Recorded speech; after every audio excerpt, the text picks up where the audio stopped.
going back to our conversation before, we were talking about some of the things that are in coffee, and one particular element is called acrylamide. Rick also mentioned that acrylamide is something that forms in carbohydrates when it's been heated, cooked, processed. Okay, and I've come across an article. I'll share it with you actually because I want you to see it. I want everybody to see this because I just looked up acrylamide. I never knew what it was. I thought I knew a lot of stuff about being healthy, and I'm learning things every day. I never heard of acrylamide. Okay. You don't hear it being spoken much. All right. So this I heard about that 10 years ago. Did you? Yeah. It was actually on a TV on the news something. They're talking about French fries with acrylamide. I looked it up and found out what it was. Never heard of it. Right. Well done, Rick. So this is acrylamide, and this is an article from the NIH and the National Cancer Institute. Now, like Rick said, it's a chemical that is, well, here it says acrylamide is a chemical used primarily to make substances called polyacrylamide and acrylamide copylomers. Okay, but basically what it is, it's an element that is produced when you heat and process carbohydrates. Now, it says some of the major food sources of acrylamide are French fries, potato chips, crackers, bread, and cookies, breakfast cereal, canned black olives, prune juice, and coffee. Now, I mean, a lot of those things use flour, for example. So I'm just going to use flour as an example because bread and crackers and cookies and stuff like that. It's the flour itself. You know, it's heavily processed, it's cooked and ground down and all that sort of stuff.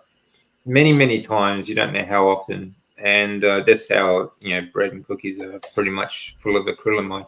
But, of course, so is coffee because it's heavily processed. And I'll also show you a little bit about how coffee is cut as well. It's not actually... Here's a question I have for you, DC. Is acrylamide mostly connected to carbohydrates when they're heated up extremely high? Because coffee doesn't have as much. Well, it's a plant. It's a plant, but it's not like grain. All the other things you mentioned are grain-based. It's not grain, but it's still... All plants are made of carbohydrates. That's their food and their structure. That's the only thing that plants can use. All right, so all plants can be, when heated, all plants acrylamide. Yeah. Even a piece of wood, anything fiber or whatever, because fiber is just another form of carbohydrates. Right. Because what do plants do? They take carbon dioxide, they take water, and they use minerals like nitrogen and phosphorus and potassium, and they do photosynthesis. So plants make their own food. We talk about fertilizers, plant food, but it's not plant food. Plant food is carbohydrates. It's that simple. And every part of a plant is made of carbohydrates. Yeah. Yeah. So, pretty much any plant source sort of food that is processed is going to be full of acrylamide. And even, I think there's probably going to be a certain amount anyway, whether it's processed or not.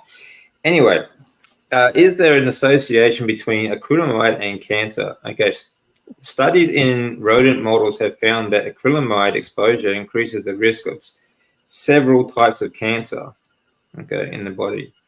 Acrylamide is converted into a compound called glycidamide, which causes mutations and and damage the DNA. Now, it directly damages your thyroid as well, and damages your which would obviously damage your hormone production and things like that as well. So I think this is just one really, really great reason to give up coffee, to stop drinking coffee. Another good reason to give up coffee. Another good reason. I'm going to make a video on it. You do feel a lot better. I think you feel a lot better when you're not drinking coffee. I know when I gave up coffee, like beforehand, I never drank a lot of it, but even 1 cup a day, I found that I got a lot of esophageal mucus when I was speaking, and I couldn't speak or couldn't do a podcast without a glass of water next to me so that I could clear my throat. Wow.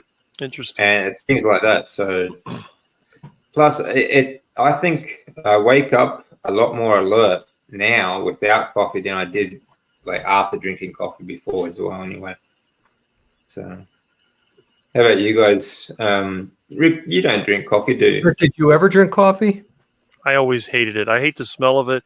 I always associate coffee with like the office and school, which is one of the places I didn't like being in. It's not just coffee, it's all carbohydrate foods, you know, which is another good reason to not have carbohydrates in your diet. You know, it's not just, I mean, these were the major food sources, like I said before, is French fries, potato chips, crackers, bread, and cookies. Like, those are probably the three biggest, I would say. You know, most people eat potato chips, crackers, bread, and cookies, right?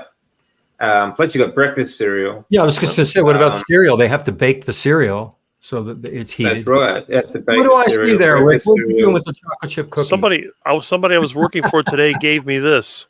So you know where that's going to go. Yeah, feed it to the ducks. Quack, quack, quack. Probably not good for them either. It's probably not good for them. They're supposed to eat.